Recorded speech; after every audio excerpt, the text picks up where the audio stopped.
সম্মানিত দর্শক মণ্ডলী, আমাদের চ্যানেলের নিত্য নতুন ভিডিও পেতে আমাদের চ্যানেলটি সাবস্ক্রাইব করুন এবং পাশে থাকা বেল আইকনটি বাজিয়ে দিন। ধন্যবাদ। রাজা সকালবেলা উঠে দেখে রাজপ্রাসাদের ছাদের উপরে এক ব্যক্তি বসে রয়েছে, ছোট্ট এক যুবক। রাজার মাথায় গরম, হাজার হাজার হাজার হাজার সৈন্য, সৈন্যর কোনো অভাব নাই, চামচা কুঞ্জার কোনো অভাব নাই।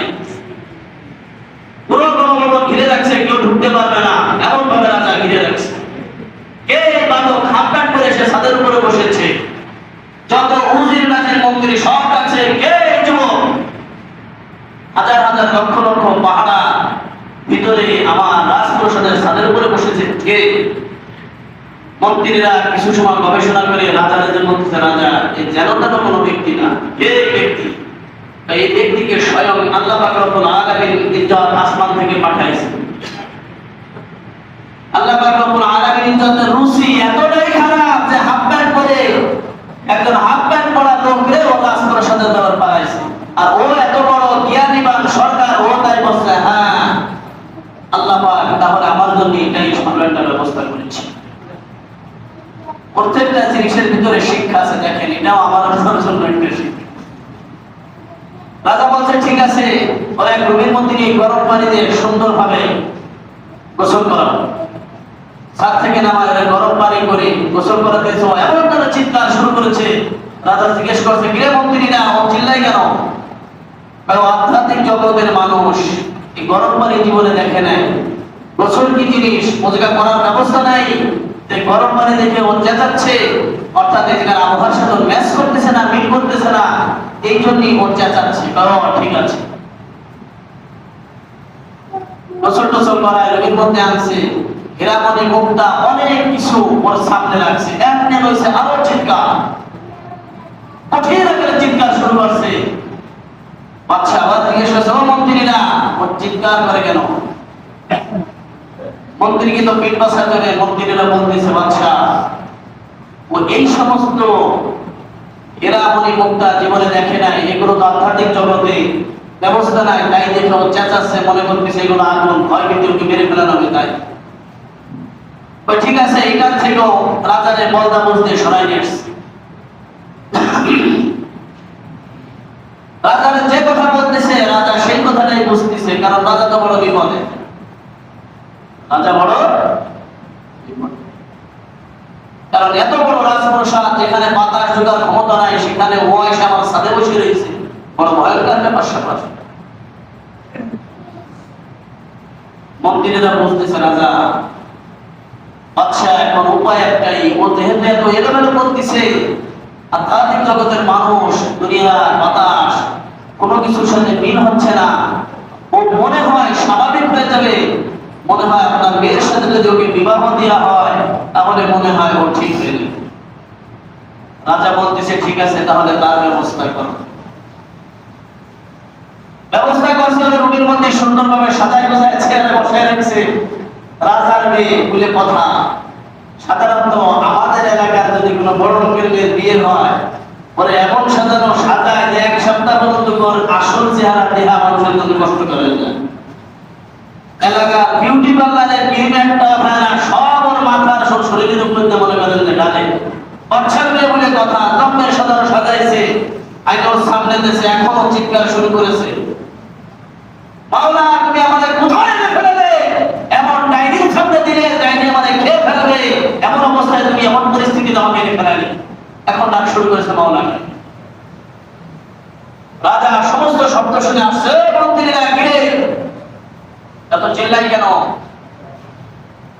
রাজা জীবনে প্রথম আধ্যাত্মিক জগতের মানুষ, জীবনে মানুষ কি দেখে নাই, তো সুন্দরী রমণীয় দেখে নাই, দেখছে এই জন্য ভয়তে চিৎকার করতেছে। এক জায়গা থাকলে ঠিক হয়ে যাবে, এক জায়গা থাকলে ঠিক হয়ে যাবে।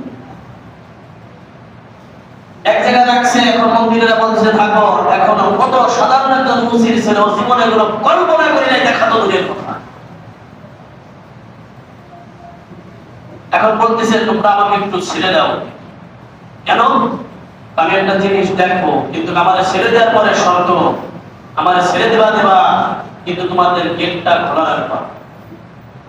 আমাকে ছেড়ে দেওয়া কিন্তু শর্ত তোমাদের গেটটা খোলা রাখবা। হ্যাঁ ঠিক আছে। রুমের মধ্যে মুসির ছেলে সাজানো গোজানো যত জামা কাপড় দিয়েছে সব খুলে আবারও সে হাফকান করছে। দুই পাশে ওজির নাজির মুজির মন্দিরে আমসা সামসা সব দাঁড়ায় রয়েছে। এই বাড়া দেশে দৌড়, ডানিও তাকায় না, পায়েও তাকায় না, পিছনও তাকানোর তো সময় নাই, দৌড়ছে দৌড়, কঠিন দৌড়। পথে কোনো জায়গায় থামি নাই, দৌড়াইতে দৌড়াইতে মার কাছে যায়, মারে ধরায় ধরে কাঁদতে, মারো জীবনটা নিয়ে কোনো মতে বেঁচে আসছি। কেন বাবা? প্রথম গরম পানিতে আমাদের জ্বালায় মেরে ফেলাতে গেছে, চেঁচাতে চেঁচাতে বেঁচে গেছে। গরম পানি গার উপরে ঢেলে গেছে, আমার চিৎকারের জ্বালায় গরম পানি আমাদের পুরাইতে পারে নাই, আমি বেঁচে গেছি। কঠিন আগুন আমার সামনে রাখছে, আগুনের ঝলকানিতে আমি মরে যাবো, চিল্লাইতে চিল্লাইতে বেঁচে গিয়েছি। সর্বশেষ মা এমন এক ডাইনিং আমার সামনে বসিয়েছে, আমাকে খেয়ে ফেলে এমন চিৎকার শুরু করেছে, আমাকে ছেড়ে দিয়েছে, এমন ভাবে দৌড় দিয়েছি, তোমার কলিজার টুকরো ধর তোমার কলিজায় এসে পৌঁছাইছি। কেউ ধরতেও পারে নাই, মারতেও পারে নাই, বড্ড বাঁচা বেঁচে গিয়েছি। এই কথার দ্বারা বোঝাচ্ছি যে মুজির নজর জুমার দিকে, মুজির নজর কখনো ইসলামের দিকে হতে পারে না। এদেশের এক শ্রেণীর মানুষ ইসলামকে যারা ভালোবাসে না, এগুলো হলো দাদাবাবুদের দ্বারা কখনোই ইসলামকে ভালোবাসতে পারে না। এদের শেষ পরিণাম এদেশের থেকে হয়তো জুতোর পরে নাই, জুতোর বেলা আমরা এদেশের থেকে পড়ানো ছাড়া বিকল্প এদেশে থাকে, এদের দ্বিতীয়বার বেঁচে থাকার ক্ষমতা এদের রাখবে না। মুজির ছেলেটা দৌড়ে যে মা পর্যন্ত বসাইছে, এই ইসলাম নিয়ে আমি আপনি যদি কটূক্তি করি, আল্লাহর নবীকে নিয়ে যদি অপমান করি, মনে রাখবেন আমার আপনার জন্য পড়ানোর পর তামাম পৃথিবীর কোনো মুসলমানকে যেতে হবে না, একমাত্র ইসলামের দুশমনদের কাছে ছাড়া কোথাও জায়গা হবে না। এই কথাটা মনে রাখা লাগবে। এর থেকে আমাদেরও শিক্ষা নেওয়ার প্রয়োজন যে আমি আপনি মুসলমানের সন্তান, আমাকে আপনাকেও মৃত্যুর স্বাদ আস্বাদন করা লাগবে।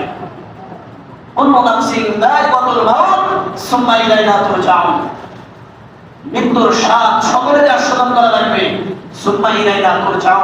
অথবা আমি অব্যাকারে তোমাকে সৃষ্টি করেছি, ক্ষণস্থায়ী দুনিয়া, তোমাকে আমি দুনিয়ায় পাঠিয়েছি একমাত্র আমি রব্বি আল্লাহ আমার ইবাদত করার জন্য, পৃথিবীর কোনো দাসত্ব করে ব্যবহার করার জন্য পাঠাইনি। يا أيها الناس اعبدوا ربكم الذي خلقكم والذين من قبلكم لعلكم تتقون। আমি আল্লাহ পাক রব্বুল আলামিন ইজ্জত তোমাকে কিসের জন্য পাঠাইছি? ইয়া আইয়ুহান নাস উবুদু রাব্বাকুম আল্লাযী খালাকাকুম ওয়াল্লাযীনা মিন ক্বাবলিকুম লাআল্লাকুম তাত্তাকুন। আজ তামাম দেশের দিকে দেখা, এই মানুষগুলোর কষ্ট দেখি, মুমিন হিসেবে আমার আপনার কষ্ট লাগতে পারে। কি খেলাটা না খেলায় গেছে, এখন দেখেন কি পরিমাণ জুতোর বাড়ি দাও খাচ্ছে।